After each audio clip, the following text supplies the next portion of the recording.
Friends, I am pleased to have this opportunity to introduce our very special guest to this year's science fair, brought together by the dedicated staff and teachers of this school, and having the brightest individuals have a chance to show off their brilliance in their elegant displays. Our guest today is one that is very well known in the science journalism community. He hosts his own radio show featuring many guests each and every Friday. Some of you may have been able to catch his show on National Public Radio or Public Radio International, a show that's been going on for nearly 28 years. Our guest is a native from New York and currently resides in Connecticut with his beautiful wife and has 3 children. He began his career in broadcasting in 1965, working in television at KHD 21 TV at his local high school, and later moved to working at WBFO radio station in Buffalo, New York while attending college. In 1970, he began his prevalence in the science journalism community by creating a story about the very first Earth Day.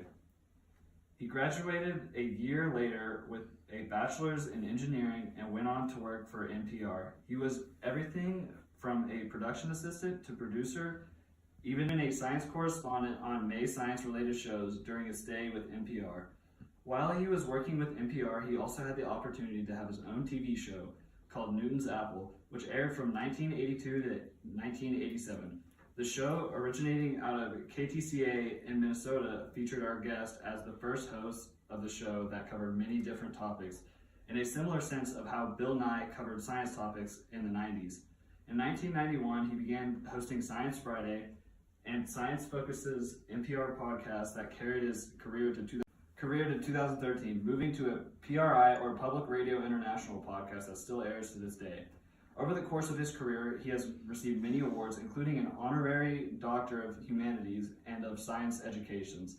He received the Isaac Asimov Science Award in 2012, as well as many journalism awards and many other awards.